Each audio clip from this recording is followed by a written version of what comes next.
Hello students, we were discussing the rule of electron filling rule in the atom. How do we fill the electron in the shell, subshell and orbital. So yesterday we have discussed Apow principle, Pauli exclusion and Huss rule. Today we will discuss a new rule, that is N plus L rule. That is N plus L rule. N plus L means where N is principal quantum number, where L is azimuthal quantum number, So let's check what is the N plus L rule. Fill that orbital first which has low value of N plus L. This is the rule. For example, if we have 3d and 4s orbitals, 3d and 4s orbitals. For 3d, the value of n is equal to 3 and the value of l 0, 1, 2 is 2. Then n plus l is equal to 5. N plus l is equal to 5. For 4s, n is equal to 4, whereas l is equal to 0. Then n plus l is equal to 4. So the value of n plus l for 4s orbital is lower than that of the 3d orbital. Hence, it is filled before 3d. For example, we can take the example of scandium 21. Scandium 21, 1s2, 2s2, 2p6, 3s2, 3p6. Here it is 4s2 and 3d1. 4s2, 3d1. Here we will fill the 4s orbital first before than the 3d orbital. So this is the N plus L rule. This is the N plus L rule. We also have a second application. First application. We also have second application for N plus L rule, and that is fill. If two orbitals or subshell orbitals having same values of N plus L, then fill that orbital first which has less value of n. Let's take an example, and that is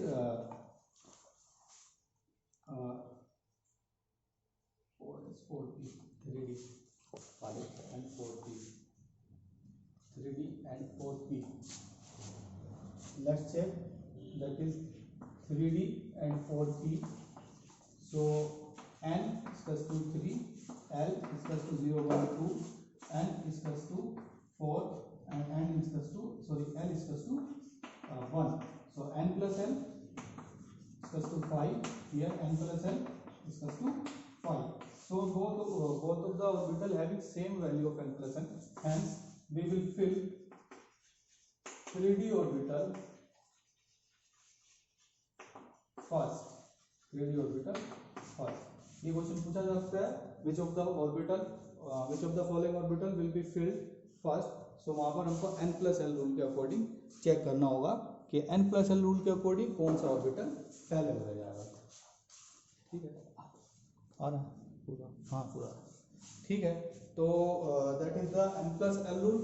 So here we ends the total electron filling rules. हमने यहाँ पे खत्म कर लिए हैं. अभी हमको करना है इलेक्ट्रॉनिक कॉन्फ़िगरेशन कुछ एलिमेंट्स का, जो हमने कल भी किया था. You can take the screenshot of this. और इसके बाद हम स्टार्ट करते हैं. चलिए, इसके बाद हम फिर से स्टार्ट करते हैं कल जो हम डिस्कस कर रहे थे, इलेक्ट्रॉनिक कॉन्फ़िगरेशन.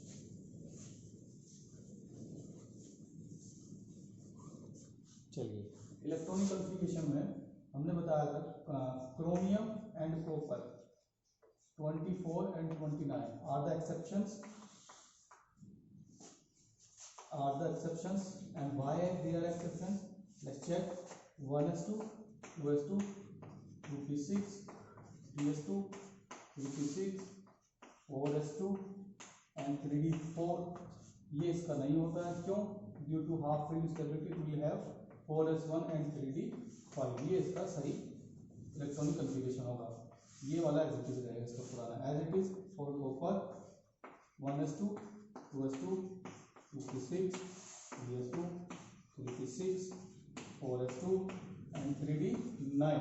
ये इसका गलत है, ये होगा 4s1, 3d10.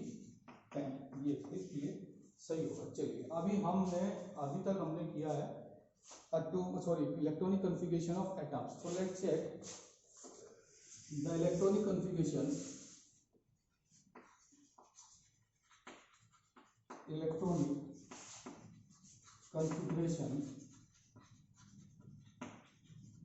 Of ions. ये चेक करते हैं हम आयंस के लिए कैसे करेंगे. Suppose we have Na positive. तो सबसे पहले Na पॉजिटिव के लिए Na का हमें पता होना चाहिए 1s2, 2s2, 2p6, this is 3s1 होता है 11 के लिए. बट हमने क्या किया, एक इलेक्ट्रॉन डोनेट कर दिया. तो यहाँ पर क्या होगा, आउटर मोस्ट शेल का इलेक्ट्रॉन भाग जाएगा और ये 0 हो जाएगा. और we can write it as 1s2, 2s2, 2p6. Yes, 3s इसमें छोड़ भी सकते हैं. चलिए नेक्स्ट चेक करते हैं Fe2 positive. Fe having 26 atomic number. So the electronic configuration of Fe is 1s2, 2s2, 2p6, 3s2, 3p6, 4s2 and 3d6. Here we are filling 3d at the last, but the outermost shell is still 4s. outermost shell is still 4th shell. देखो हमने भले ही fourth का S पहले fill कर लिया हो, लेकिन outermost अभी भी 4s ही है. और जब हम डोनेट करेंगे, जब ये डोनेट करेगा इलेक्ट्रॉन, जब रिमूव करेंगे तो आउटरमोस्ट ही करेंगे. सो +2 फॉर्म मीन्स 4s 0. तो ये यहाँ से भाग जाएगा. ये इसको 0 लिखें या इसको स्किप कर दें. ये हमेशा याद रखना है कि आउटरमोस्ट कौन है. भले ही हम 4s पहले फिल कर रहे हैं, लेकिन आउटरमोस्ट फिर भी 4s ही होता है. चलिए चेक कर लेते हैं एक्सेप्शंस के लिए. ये सबसे ज़्यादा जो है पूछा जाता है एक्सेप्शंस के लिए पूछा जाता है. That is 24 and 29 chromium and copper.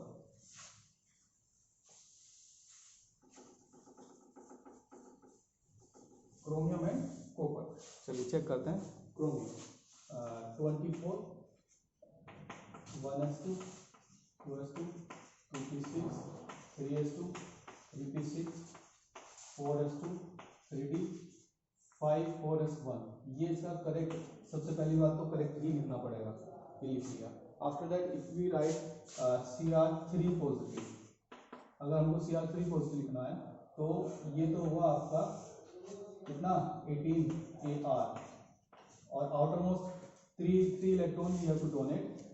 First of all from the outermost 1 and 2 from the 3d. so it will be 3d3 and 4s 0.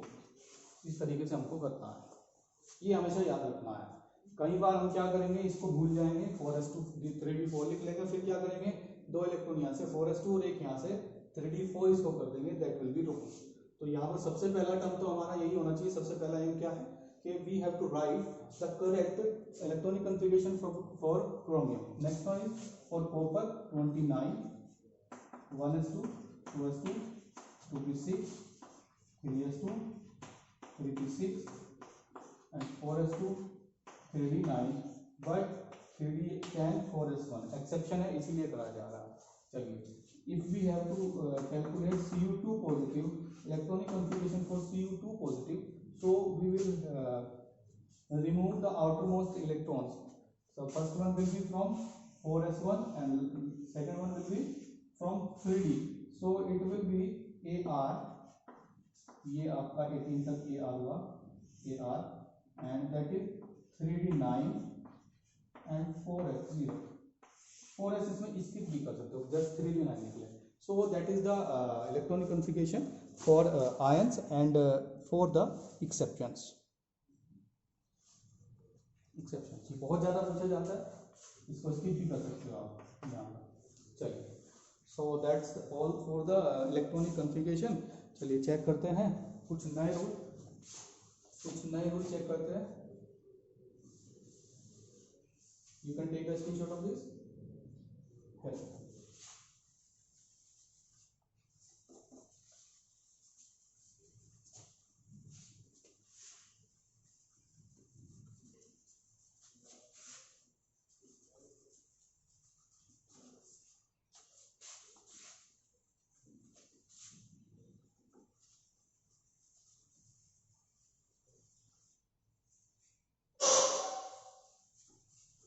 Let's check what is the half filled and full filled stability factor.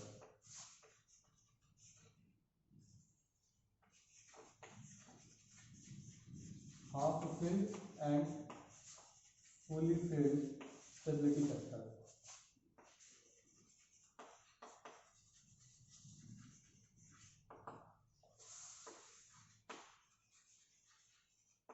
Check कर लेते हैं. Half filled and fully filled. Suppose we have 3D5 configuration, we have 3D8 configuration, and we have 3D10 configuration. चलिए इसके लिए orbital 5 orbital will be formed 1 2 3 4 5 again 1 2 3 4 5 again 1 2 3 4 5. चलिए check करते हैं. We have to fill the electrons according to the Hund's rule.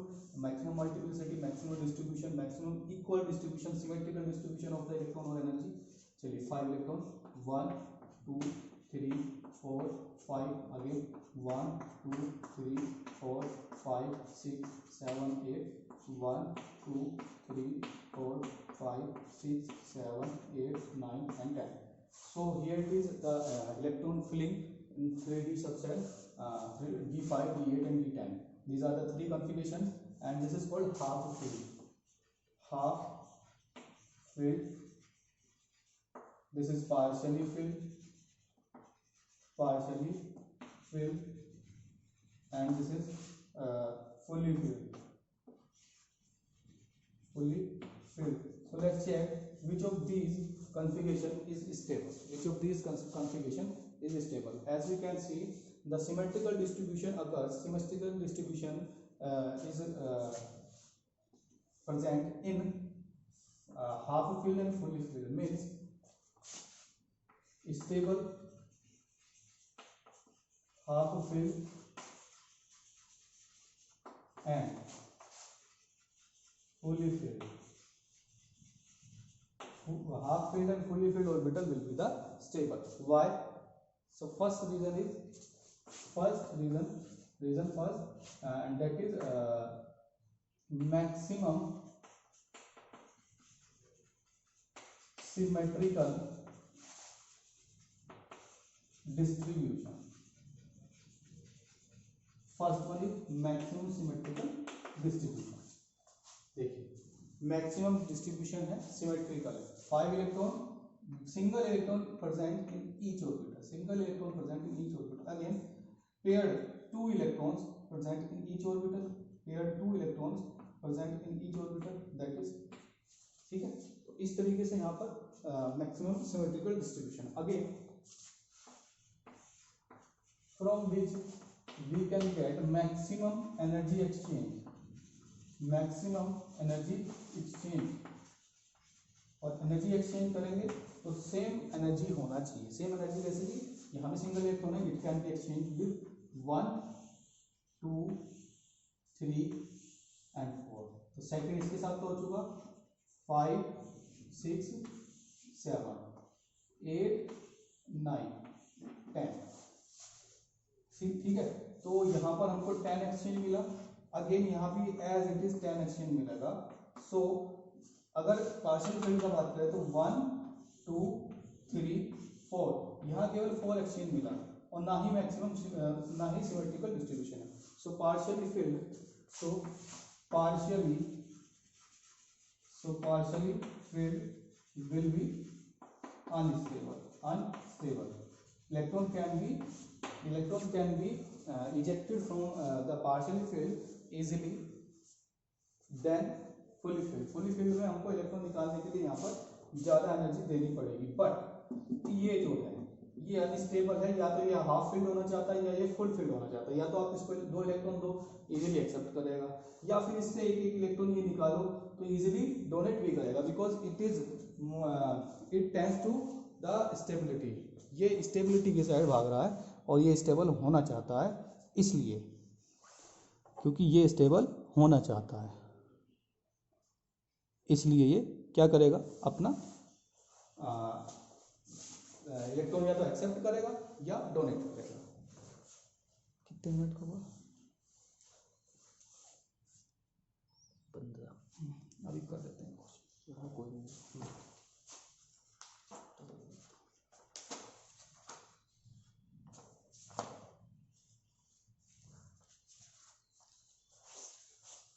चलिए कुछ बात कर लेते हैं एटम के बारे में। एटम के पास शेल होता है, आउटर मोस्ट शेल होता है, उसके इलेक्ट्रॉन होते हैं, कैसे वो होते हैं और कैसे हम उनको एक्सप्लेन करेंगे, वो क्या क्या उनका काम होता है, किस तरीके से हम उनको यूज कर सकते हैं। चलिए चेक करते हैं। चलिए first one atom, nucleus, first shell, second shell, third shell and so on, and the outermost shell, suppose in this example is third shell, outermost, that is third shell and the value of n is equal to 3. So the third shell of this atom is called valence shell, valence shell, ठीक है जी, इसको हम valence shell बोलते हैं। The outermost shell of any atom is called valence shell, and electron present in the valence shell are called valence electron, valence electron, ठीक है जी। जो valence shell का इलेक्ट्रॉन होगा that will be called valence electron, and they are used in bonding, यही bonding में use होता है, ठीक है जी। इनर कोर का आप कहने लगो कि ये वाला है या ये वाला डायरेक्टली क्यों नहीं होता, पहले इससे तो दिखते हैं, पहले ये वाला तो यूज करें, तो पहले इनको यूज करना होता है, वैलेंस शेल इलेक्ट्रॉन्स को यही यूज होते हैं जनरली, ठीक है जी। तो ये बताना था कि वैलेंस शेल होता है, वैलेंस शेल के अंदर वैलेंस इलेक्ट्रॉन होते हैं and they are used for bonding, वो बॉन्डिंग के लिए यूज होते हैं, बॉन्डिंग के लिए यूज होते हैं। चलिए तो हमने लगभग चैप्टर डिस्कस किया है, इसके साथ साथ अब हम इसके एग्जाम्पल्स हम डिस्कस करना स्टार्ट कर देंगे, इसके क्वेश्चन डिस्कस करना स्टार्ट कर देंगे। चलिए so from the NCERT exercise,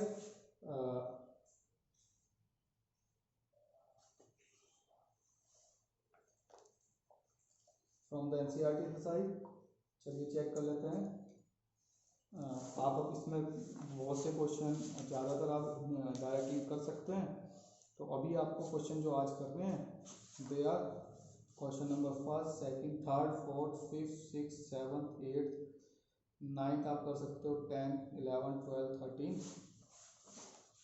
I think most of the question you can solve. So that's all for today. कल मिलते हैं, कल हम इस क्वेश्चन सोल्व करेंगे, इसका एनसीईआरटी एक्सरसाइज स्टार्टिंग से सोल्व करेंगे 1 by 1 क्वेश्चन। चलिए best of luck and that's all for today, thank you.